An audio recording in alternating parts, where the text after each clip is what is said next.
आत्मा को छोड़कर के बाहर में दृष्टि गई, काम है तो वहां विकल्प है, वही संसार है।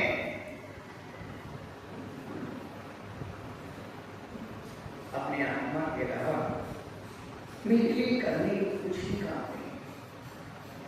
कल आपको बताया था सबसे बड़ा कार्य है तो करने लायक बस अपने आप को मान लो, मैं ज्ञान स्वाभाविक आत्मा।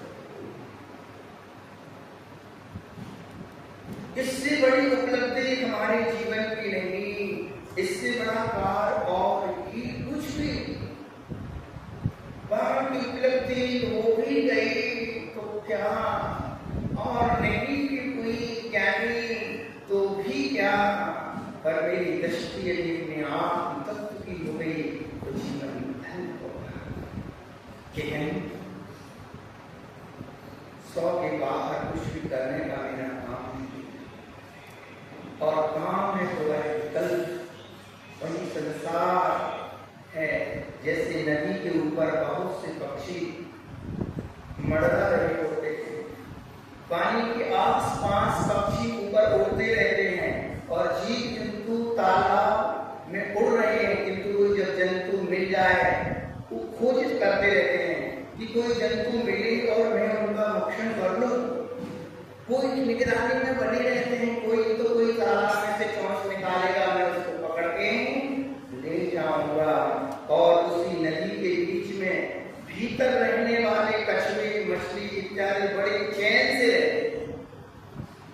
उसी नदी में अंदर डूब के रहने वाले मछली, मगरमच्छ, जो छोटे छोटे जंतु बड़े चैन से जीवन जी रहे हैं। यदि उस नदी के बाहर पे निकले तो उनकी खैर नहीं। इतनी नदी से बाहर निकले तो खैर नहीं। इसी तरह अपने स्वरूप में ही बसने वाला एक आत्मा संतुष्ट है। जो अपने स्वरूप में बसता है उसको अपना इतना संतुष्ट है कि कुछ चाहिए ही नहीं। अब इतना सारा मैंने बोला, एक आप लोगों की चिंता मुझे अपनी दृष्टि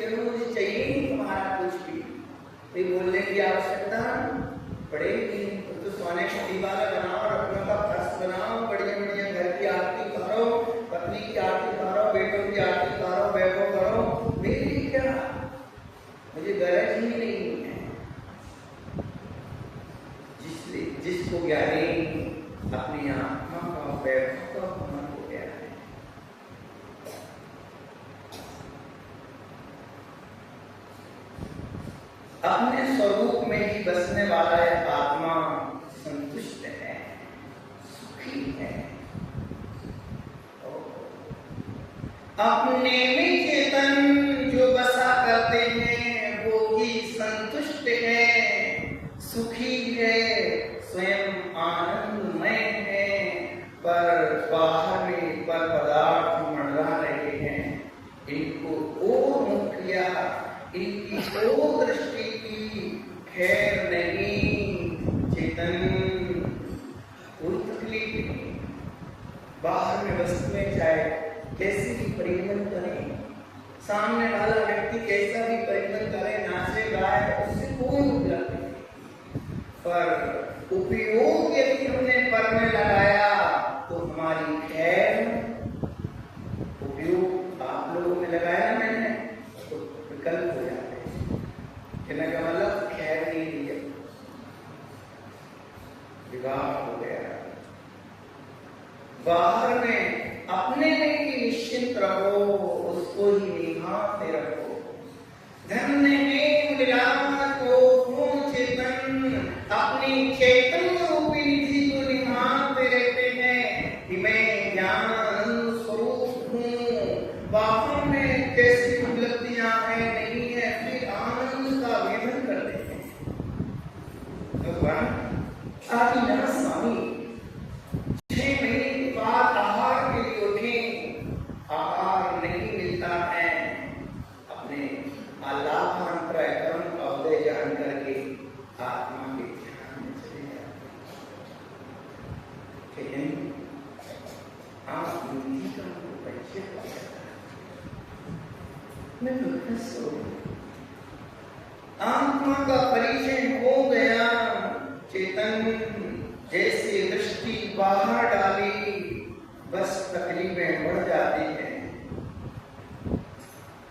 इस दृष्टांत से इस प्रसंग में कुछ अंतर है कि नदी में मंडराने वाले पक्षी की ओर से बाधा है, पर यहाँ तो मंडराने वाले पर पदार्थों की ओर से आत्मा को कोई बाधा है भी नहीं।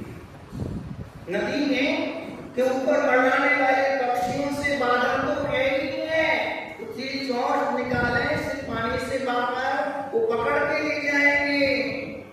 ज्ञानी उन पक्षियों से तो बाधा है, पर इन पर पदार्थों से हमारे लिए तो कोई बाधा है ही नहीं। यहाँ तो यहाँ बाहर दृष्टि करके विकल्प ही करता है। बोलो ये दीवार तुम्हें दुख दे रही है क्या? वो लगी हुई पड़ी हुई उसके दिल से। फूल कभी एक नहीं कहता है गार्डन में खिल रहा है वहां कि तुम मेरी मां हो। चेतन फूल कभी एक नहीं कहता है कि मेरी गंध को लो, वो तो अपनी जगह खिल रहा है। चेतन हम ही अपने चेतन स्वरूप को भूल करके उस फूल की गंध को लेने के लिए लौटते हैं। बंधन हम ही ने बनाए हैं, आसक्ति हम ही ने बनाई है। स्पर्श कभी नहीं कहता है, कोई बैठा है तो उसको मुझे स्पर्श करो कहता नहीं है, हम भी उसके पास जाते हैं।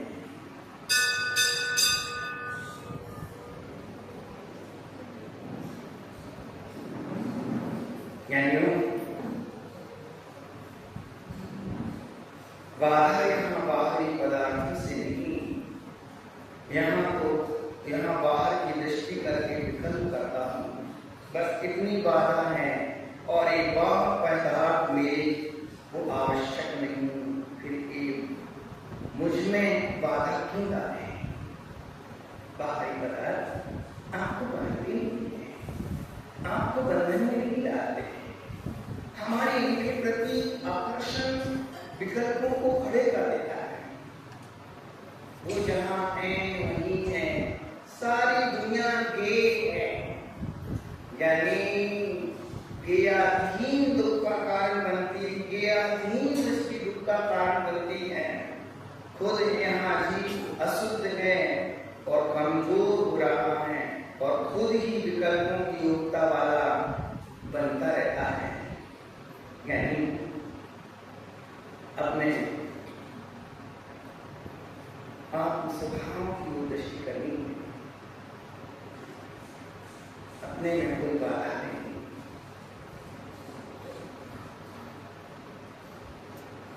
बाहर से मेरे में कुछ भी आने वाला नहीं। बाहर से कोई कुछ भी दे दे, चलो मैं आपको बहुत अच्छी प्रशंसा कर दूं तो क्या मिल जाएगा? कुछ भी नहीं मिलेगा। आपको गाली भी दे दूं तो भी कुछ नहीं मिलेगा। पर हम कल्पना कर लेते हैं इसने मुझे गाली क्यों दी, इसने मेरी प्रशंसा कर दी तो ये मेरे हितैषी हो गए। वास्तव में ना तो कोई हमें गाली दे सकता है और ना कोई मेरी प्रशंसा कर सकता है। जीवन बहुत सुंदर सा जीवन है। इस जीवन में अपने आप को समझना बहुत जरूरी है। वेद विज्ञान का प्रताप है, वेद विज्ञान सर्वोत्कृष्ट कर्तव्य है। ज्ञान जब लीन होता है तो हमारा आनंद का ही अनुभव होता है। अन्य कोई तरंग नहीं रहती है। सो भाई सबसे बड़ा काम है वेद विज्ञान करने का। वेद विज्ञान का मतलब होता है दो चीजों में अंतर डालने की कला। दो चीजों में, दो चीज आपके पास से नॉलेज हो कि एक चीज पर है और एक चीज मेरी है, या दोनों का, तीन लोगों का वैभव भी अपने सामने आ जाए, इतनी मात्र से स्थिति से इस आत्मा में कोई सुधार की, शांति की बात नहीं होगी। वेद विज्ञान करो, चाहे तो इस तन से भी श्रम करना पड़े, वेद विज्ञान के लिए कितना भी पुरुषार्थ करना पड़े, वेद विज्ञान की प्राप्ति के लिए चेतन शरीर से श्रम नहीं करना होता। उस सत्संग में जाने, ठहरना, सेवा इत्यादि अनेक काम करने में तन से काम करना पड़े, पर इस वेद विज्ञान के लिए तो वचनों का भी श्रम नहीं करना है। कोई भी श्रम करना है नहीं। वेद विज्ञान ज्ञाने वचनों के श्रम से नहीं होता, किंतु वेद विज्ञान के अभ्यास से, सत्संग के बीच में नम्र वचन बोलते हुए परस्पर में अध्यात्म चर्चा को करने से दूसरा सम्मान करे, उसका कोई सम्मान की इच्छा ना हो। ज्ञानियों वेद विज्ञान की प्राप्ति के लिए तत्व चिंतन करना होता है। हृदय को स्वच्छ बनाने के लिए उपयोग करना पड़ता है। वेद विज्ञान आचार्य भगवान कहते हैं, समय साथ के कलशों में कहते हैं कि वेद विज्ञान का सिद्धा अस्सैव भाव तो बद्धा के जन। जितने भी ज्ञानी बंधन को प्राप्त जीव हो रहे हैं, संसार में परिभ्रमण कर रहे हैं, वो सब वेद विज्ञान के अभाव में। और जितने भी परमात्म पद को प्राप्त हुए, भगवत्ता को उपलब्ध हुए, अनंत सुख को उपलब्ध हुए, वो वेद विज्ञान के प्रभाव से हुए। यानी वेद विज्ञान बहुत बड़ी सुंदर कला है।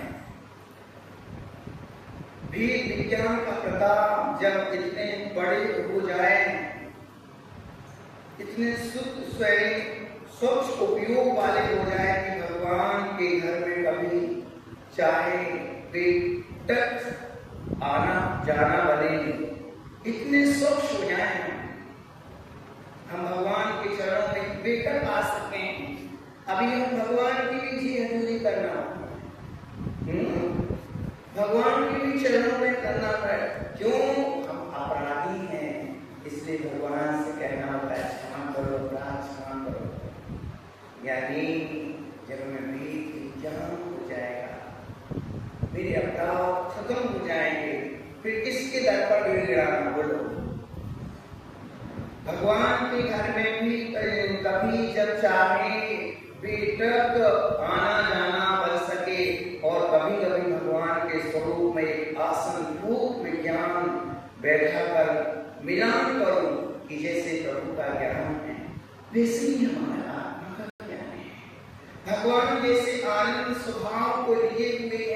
वैसा ही हमारा आनंद स्वरूप है।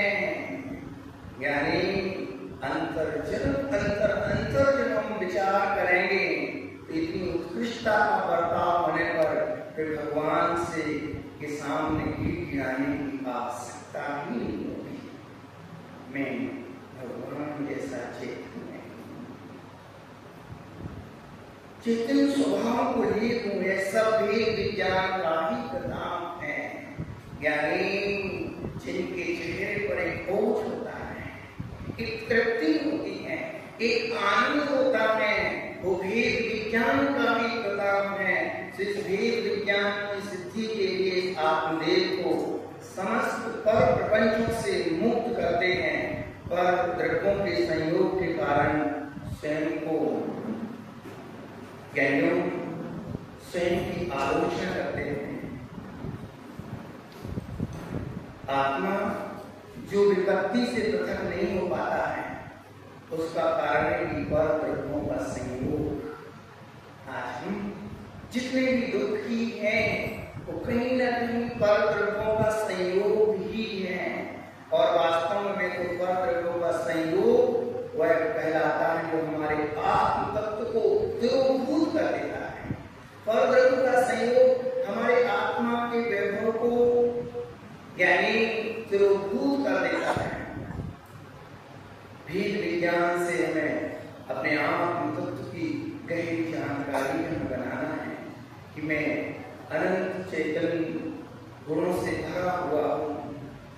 ज्ञानियों, आत्मा की निरंतर ज्ञातता, आत्मा में निरंतर रहता हूँ। आज हमें कल भी रहेंगे, अनंत अतीत में भी हम थे।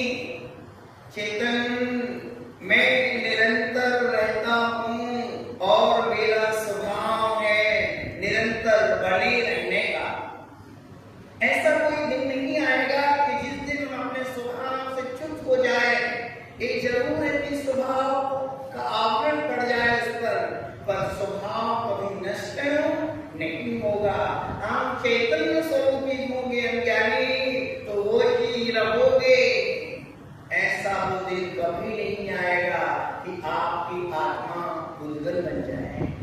बोलो, आप तंग होकर के कहोगे भगवान मैं मनुष्य नहीं बनता, परेशान हो गया हूँ, इस दुनिया भर की समस्याओं से घिर गया हूँ, मैं तो इंसान पे बुद्धल बन जाता तो बहुत अच्छा था। चेतन, कभी तुम आत्मा के स्वभाव को छोड़ करके और प्रभु के स्वभाव रूप कभी हो नहीं सकते।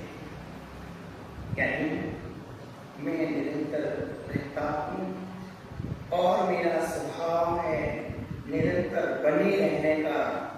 सोते जागते होश की हालत में, बेहोशी की हालत में, सो भी रहे हो, जाग भी रहे हो, चल भी रहे हो, वार्ता भी कर रहे हो, बेहोशी में कोमा में भी पड़े हो, चलते उठते